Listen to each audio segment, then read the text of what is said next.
السلام عليكم ورحمة الله وبركاته.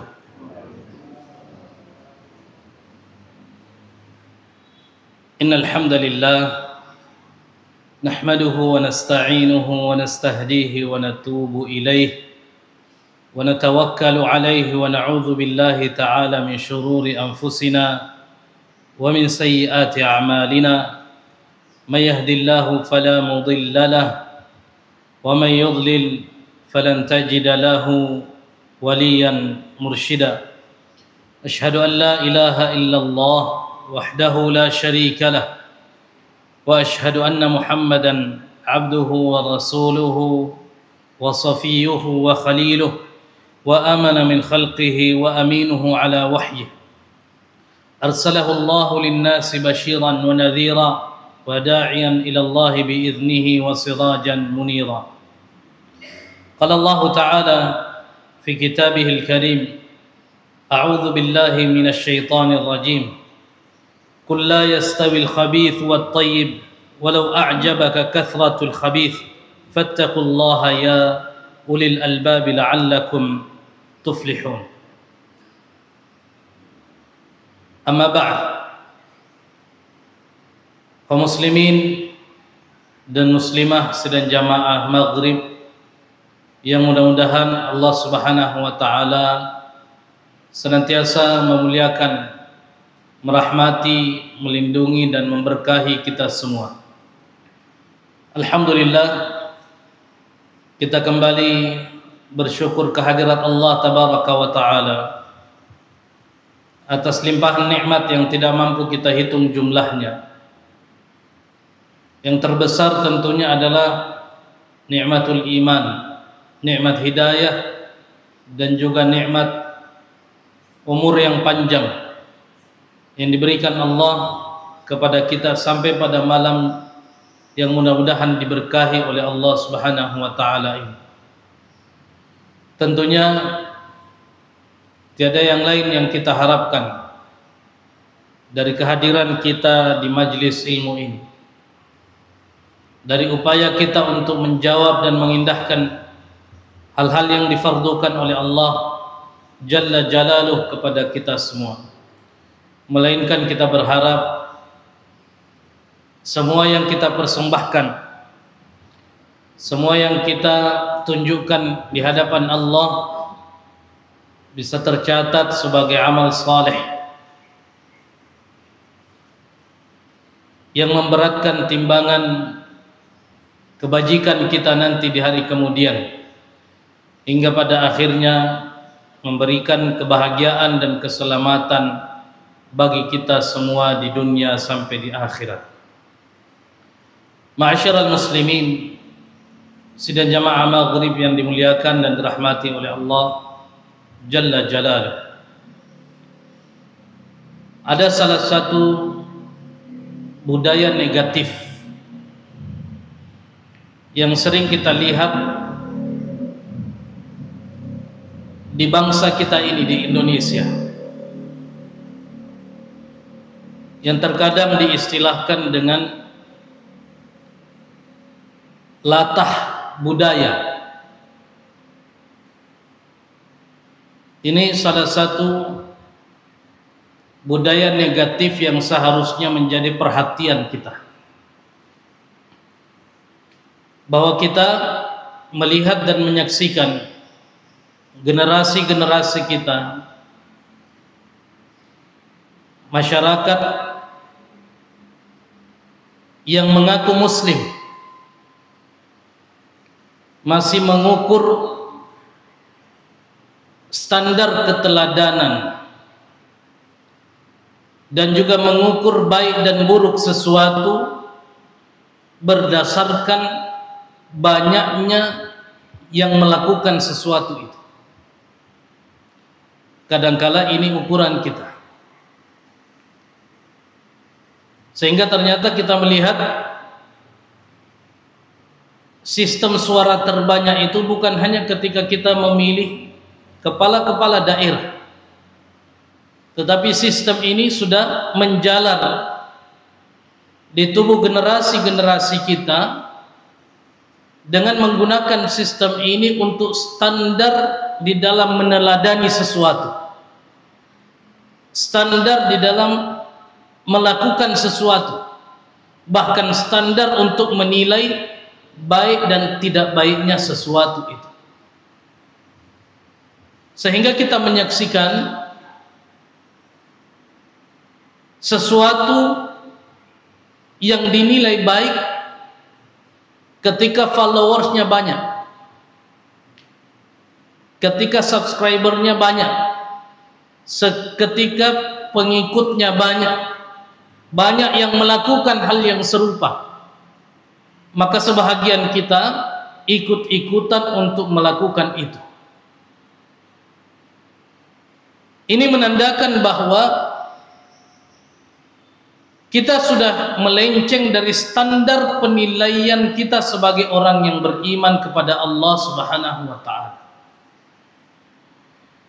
Sebab bagi orang-orang yang beriman kepada Allah,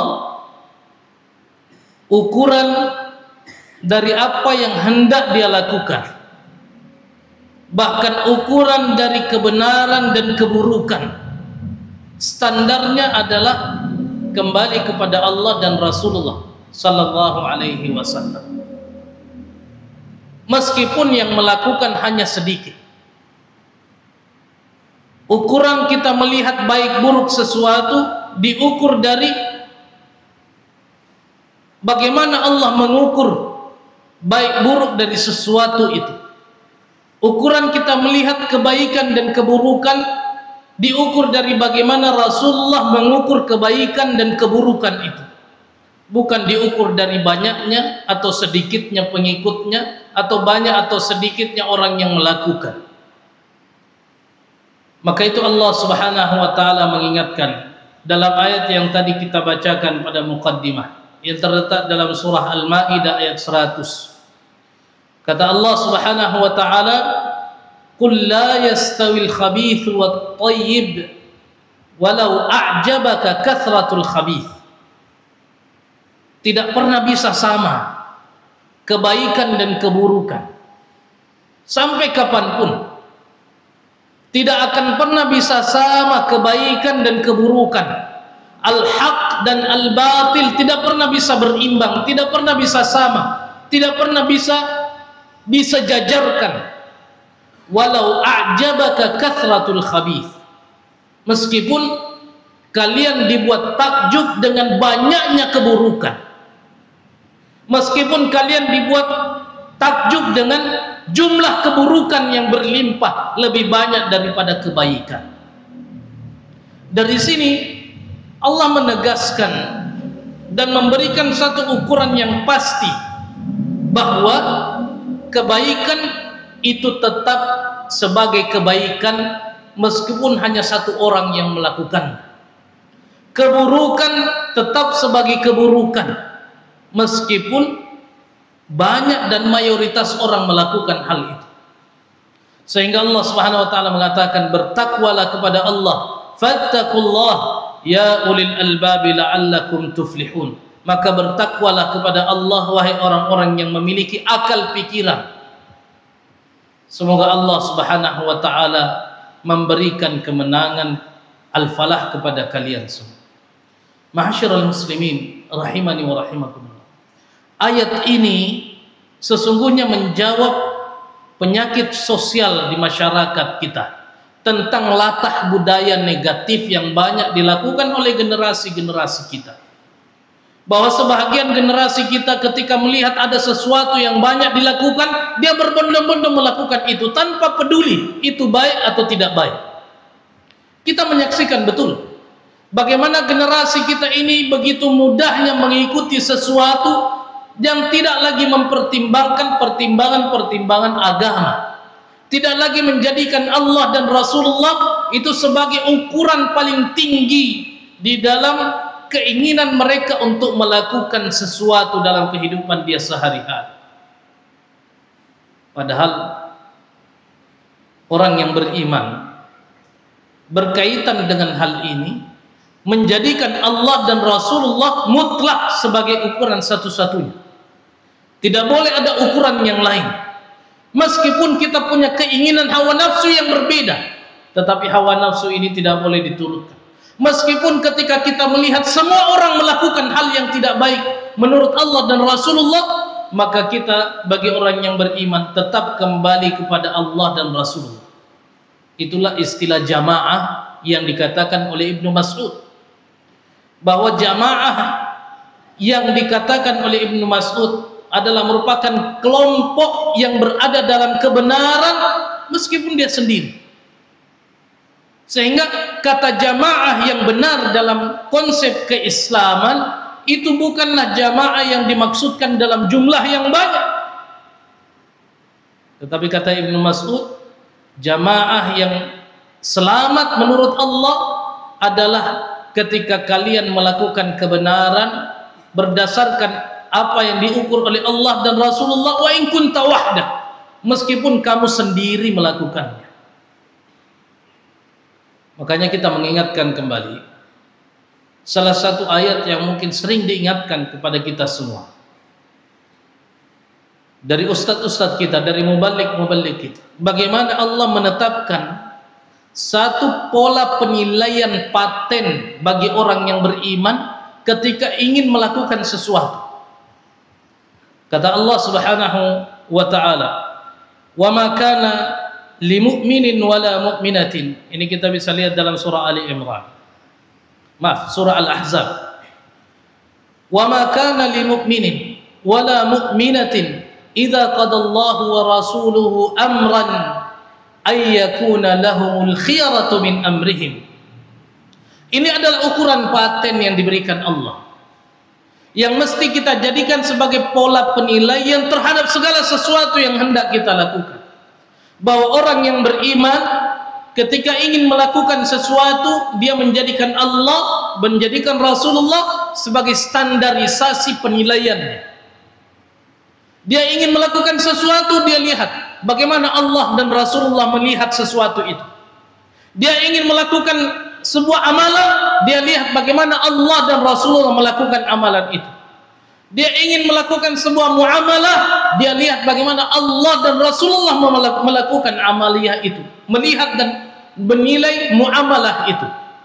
Sehingga kata Allah Subhanahu wa ta'ala, wa ma kana limu'minin wala mu'minatin idza qadallahu wa rasuluhu amra. Tidak pantas bagi orang-orang yang beriman, baik laki-laki atau dia perempuan, ketika Allah sudah menetapkan satu ketetapan dalam agama ini, ayyakuna lahumul khiyarah, tidak pantas bagi mereka untuk tawar-tawar, tidak pantas bagi mereka untuk mencari pertimbangan yang lain, tidak pantas bagi mereka untuk mencari-cari cara lagi agar bisa menghindari apa yang ditetapkan oleh Allah dan ditetapkan oleh Rasulullah. Karena ketika itu dilakukan, itu sama halnya dengan melakukan kemaksiatan. Maka itu Allah Subhanahu wa ta'ala melanjutkan ayat ini dengan mengatakan, wa may ya'sillaha wa rasulahu faqad dhalla dhalalan mubina. Siapa yang bermaksiat kepada Allah, artinya orang yang tidak mau menetapkan sesuatu berdasarkan ketetapan Allah dan Rasulullah, masih mau mencari celah, masih mau mencari pertimbangan, masih mau pilih-pilih, masih mau tawar-menawar dari apa yang sudah ditetapkan oleh Allah Subhanahu wa ta'ala. Allah Subhanahu wa ta'ala mengingatkan, barang siapa yang melakukan kemaksiatan, kedurhakaan, pembangkangan terhadap apa yang ditetapkan oleh Allah dan Rasulullah, faqad dhalla dhalalan mubina, maka dia sesungguhnya telah mendapati atau telah memasuki kesesatan yang nyata. Ikhwatal iman rahimani wa rahimakumullah. Kami ingin mengingatkan satu kisah di kalangan sahabat Nabi yang berkaitan dengan ayat ini, yang pernah kita ingatkan pada kesempatan-kesempatan yang lalu, bahwa bagaimana sahabat-sahabat Nabi menetapkan ketetapan kehidupannya bukan pada keinginannya, apalagi pada hawa nafsunya, tetapi murni menetapkan pilihan kehidupannya berdasarkan ketetapan Allah. Meskipun secara naluri manusiawinya ada keinginan untuk melakukan yang lain. Suatu ketika Nabi SAW bertemu dengan seorang sahabat yang tidak begitu terkenal,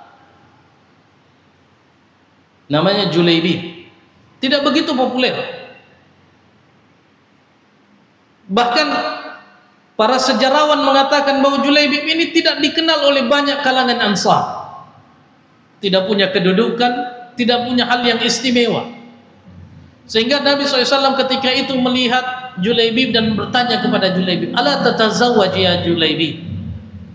Tidakkah kamu mau menikah wahai Julaibib? Apa kata Julaibib? Siapa yang mau menikah dengan saya ya Rasulullah? Saya ini laki-laki la malun wala jamalun wala jah. Saya tidak punya ketampanan, tidak punya harta, tidak punya kedudukan. Saya bukan siapa-siapa di tengah masyarakat. Siapa yang mau menikah dengan saya? Lalu Nabi SAW memerintahkan Julaibib, pergi kau ke rumah salah seorang sahabat dari kalangan Ansar dan sampaikan salamku kepadanya dan berikan atau sampaikan pesan ini bahwa saya melamar anaknya untukmu. Maka Julaibib ini, karena ini adalah perintah Nabi SAW, berangkatlah beliau radhiyallahu anhu ke rumah salah seorang sahabat dari kalangan Ansar yang terpandang di masyarakat, kebangsawanannya, hartanya. Lalu datang menyampaikan pesan dari Nabi SAW. Lalu dia katakan, Nabi berpesan bahwa beliau melamar putrimu. Mendengarkan informasi ini, sahabat Ansar ini gembira. Nabi melamar putriku, gembira sekali. Tapi kata Julaibib, bukan Nabi yang melamarnya, tapi Nabi berpesan untuk saya melamar putrimu. Yang tadinya gembira tiba-tiba berubah raut mukanya. Dia katakan, biarkan saya bermusyawarah dulu dengan istri. Dia mulai berpikir, wah, kalau Nabi oke lah, kira-kira begitu dia bilang. Dari sikap dia, kalau Nabi boleh lah. Tapi kalau Julaibib, yang dia sendiri, Julaibib sendiri mengatakan, saya tidak punya apa-apa, tidak punya ketampanan, tidak punya harta, tidak punya kedudukan. Akhirnya bermusyawarah dengan istrinya. Mereka berdua sempat bersepakat untuk menolak lamaran ini. Maka ketika mereka berdua hendak bertemu Nabi SAW untuk menyampaikan penolakan, musyawarah ini didengarkan oleh anaknya, anak putrinya yang dilamar. Lalu dia katakan, apa yang kamu musyawarahkan, wahai orang tua? Disampaikanlah informasi bahwa Julaibib diutus oleh Nabi untuk melamar. Maka kami ingin menyampaikan kepada Nabi untuk menolak sementara ini lamaran ini. Coba lihat bagaimana seorang anak salihah yang mengukur dengan ukuran Nabi, mengukur dengan ketetapan Nabi SAW. Meskipun kalau mau berhitung dengan hitungan-hitungan manusiawi, mungkin bisa saja dikatakan, bolehlah, silakan sampaikan penolakan ini. Tapi apa kata anaknya ini? Dia ingatkan kedua orang tuanya. Awataruddani Rasulullah sallallahu alaihi wasallam.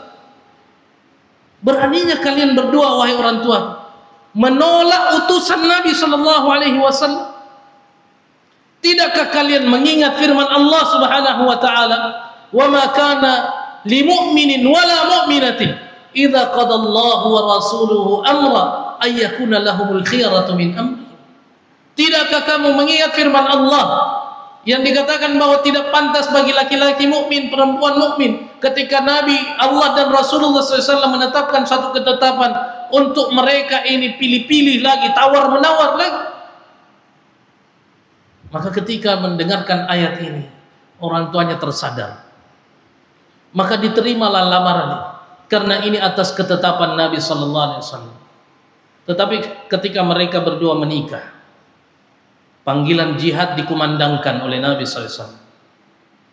Julaibib yang tentu belum pernah membayangkan, belum pernah bermimpi bahwa dia bisa menikah dengan seorang bangsawan yang kedudukannya luar biasa di tengah masyarakat Madinah, dengan seorang wanita cantik yang hartawan. Dia tidak pernah bermimpi untuk mendapatkan istri seperti itu modelnya. Tetapi ketika dapat dan menikah, ada panggilan jihad. Tentu batinnya ini diarahkan untuk memilih tentang dua pilihan, antara memenuhi panggilan jihad atau bersama dengan istri yang baru saja dia nikahi.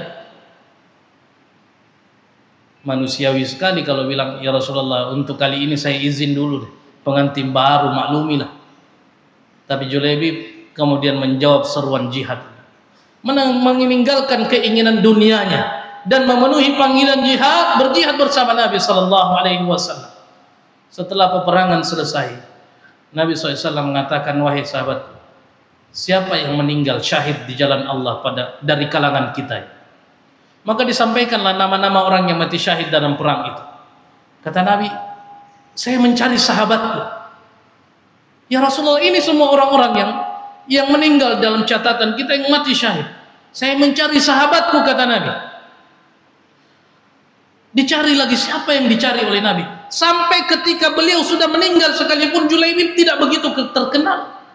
Sehingga Nabi katakan, cari namanya Julaibib. Maka ditemukanlah sosok jenazah yang tidak begitu populer berada di tengah-tengah 7 jenazah orang-orang kafir yang juga meninggal dunia.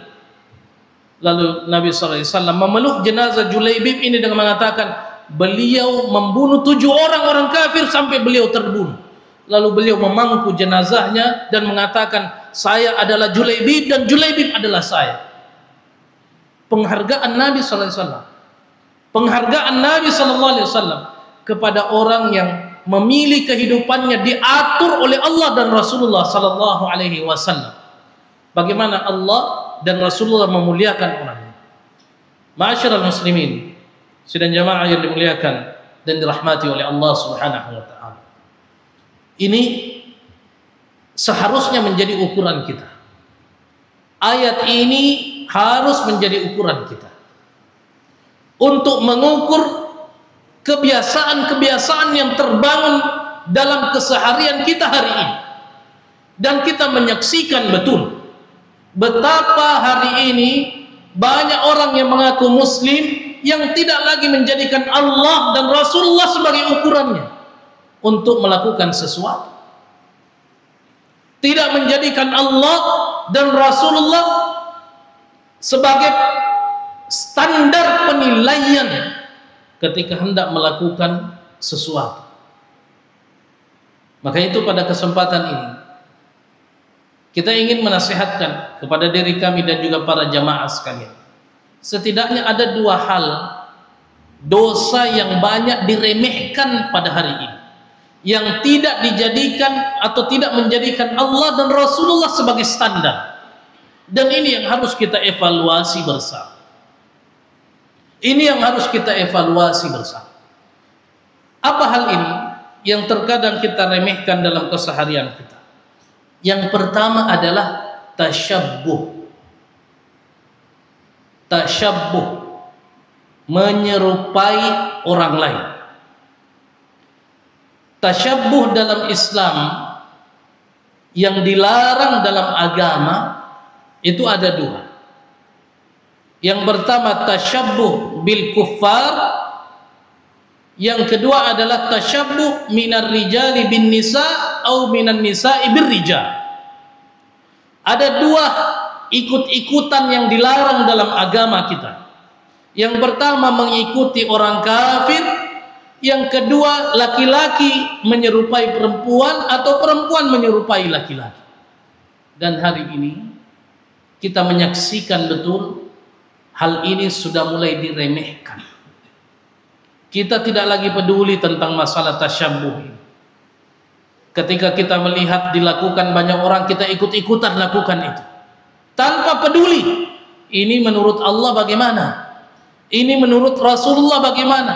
Yang ada di pikiran kita yang penting ini viral, yang penting banyak yang nonton, yang penting banyak yang berinteraksi dengan ini dan saya dapat keuntungan. Maka dipertontonkanlah sesuatu yang tidak diukur dengan standar ukuran Allah dan Rasulullah. Bahkan banyak orang yang cari uang dengan ini, cari uang dengan konten-konten yang tidak lagi menjadikan ukurannya, kontennya ini ukuran Allah dan Rasulullah sallallahu alaihi wasallam. Jauh daripada apa yang pernah dilakukan oleh Julaibib dan istrinya, yang sangat pantas dari ukuran kita. Istrinya Julaibib ini menolak, tetapi karena ini adalah keinginan Nabi SAW, maka dia telan semuanya itu, apapun bentuknya. Dia menikmati karena ini adalah keputusan Allah dan keputusan Rasulullah. Tetapi kita tidak. Yang kita lakukan adalah ketika ini viral, kita ikut-ikutan. Ketika ini ramai dilakukan oleh banyak orang, maka kita juga ikut melakukan hal itu.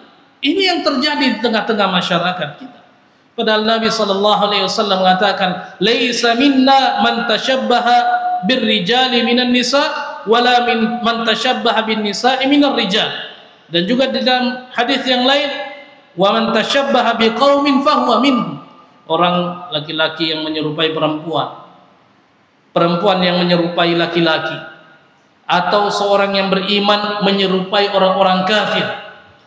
Ini dikatakan oleh Nabi SAW bukan dari golongan kita. Sehingga para ulama mengatakan bahwa yang dimaksudkan dengan menyerupai dalam hal ini adalah ketika menyerupai pakaian atau syiar-syiar khusus dari orang kafir atau dari lawan jenis. Syiar-syiar khusus, misalnya pakaian-pakaian yang memang dikhususkan.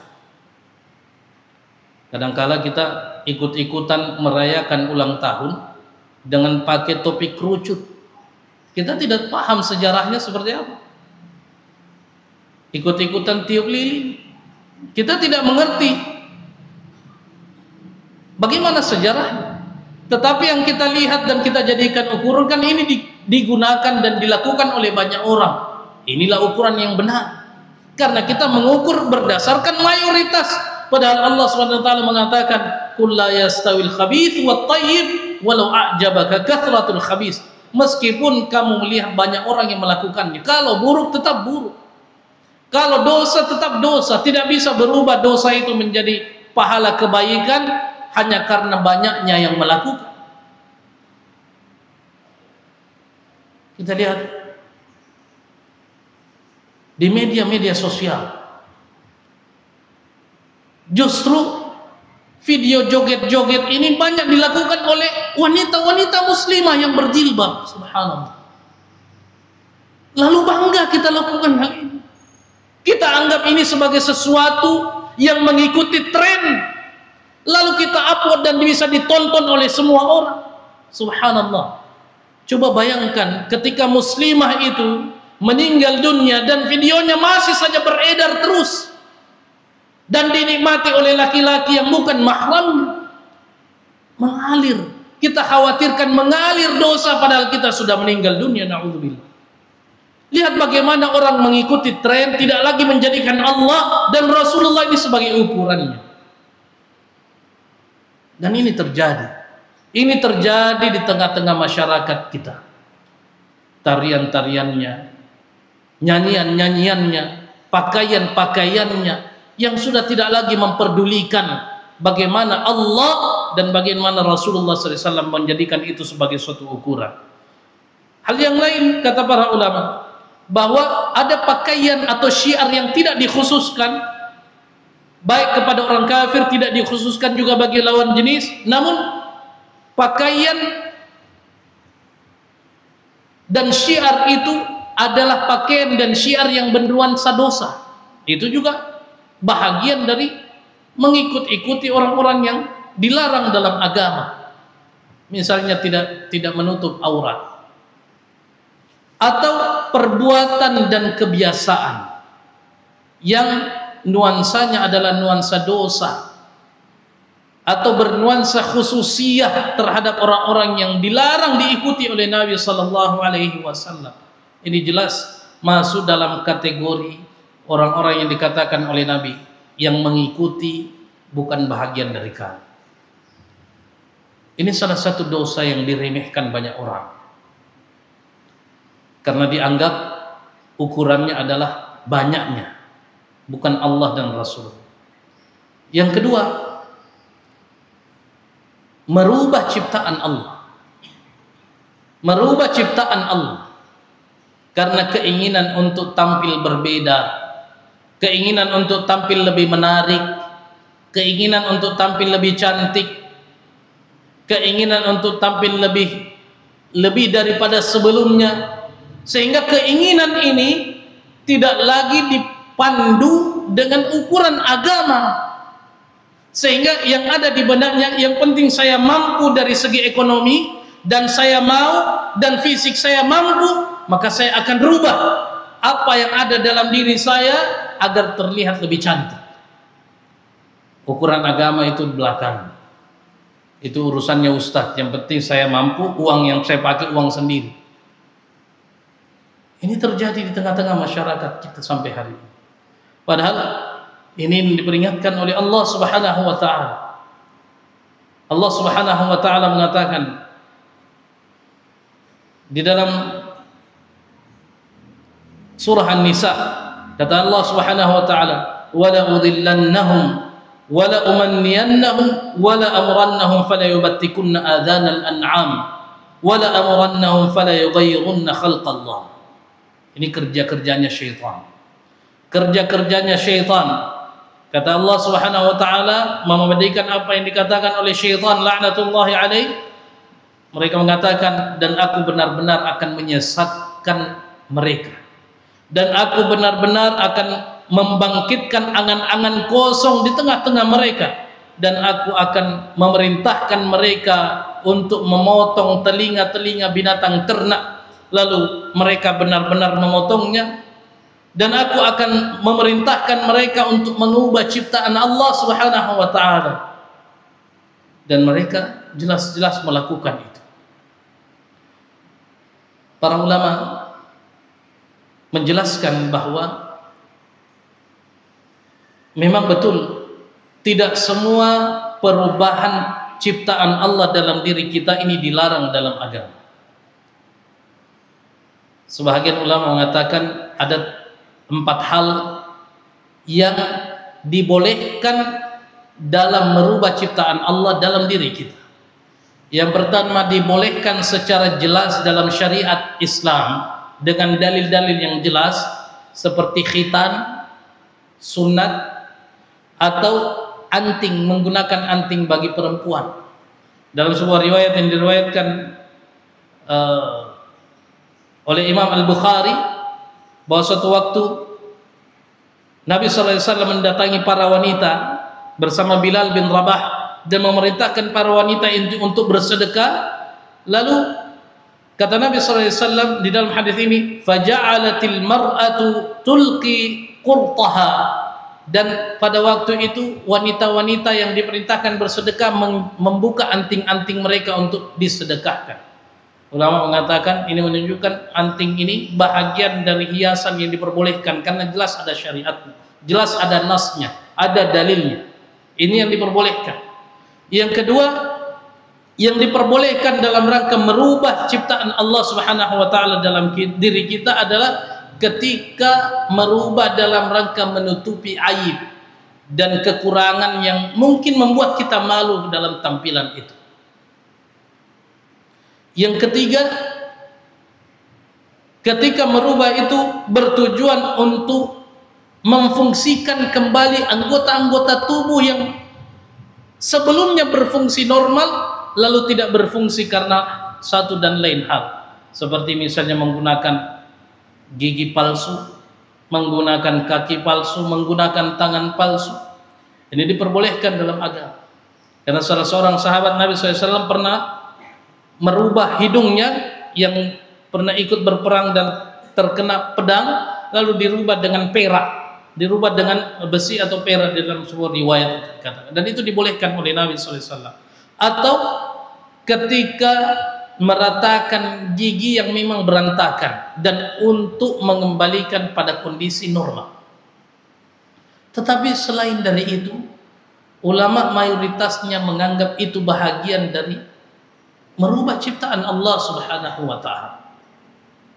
Dan ada yang secara jelas disampaikan oleh Nabi sallallahu alaihi wasallam, seperti misalnya mengikir gigi, menyambung rambut, menyambung bulu mata yang banyak kita lihat dalam acara-acara pernikahan yang sudah mulai tidak lagi dihiraukan. Bagaimana tato itu sudah tidak lagi menjadi hal yang menakutkan seperti 20 tahun yang lalu. Orang yang bertato itu dianggap sebagai preman, orang nakal. Sekarang tato ini menjadi budaya, dianggap sebagai hiasan. Maka semua orang menato dengan tato yang permanen. Nah, ini hal-hal yang secara nyata dijelaskan oleh Nabi SAW mendapatkan laknat. Tetapi sebahagian generasi kita tidak peduli lah. Yang dia jadikan ukuran yang penting saya bisa bayar dengan uang saya kan tidak mencuri. Bukan itu saja ukurannya. Apakah ini dibenarkan dalam agama atau tidak? Bahkan para ulama mengatakan bahwa pemutih kulit yang sifatnya permanen, kata Syekh Utsaimin mengatakan pemutih kulit yang sifatnya permanen itu bisa jadi masuk dalam kategori merubah ciptaan Allah. Ikhwatal iman rahimani wa rahimakumullah. Kita mesti berhati-hati terhadap hal-hal yang sesungguhnya merupakan pelanggaran tapi kita meremehkan. Kita menganggap biasa-biasa saja. Karena terlahir dari kebiasaan tidak menjadikan Allah dan Rasulullah sebagai ukurannya.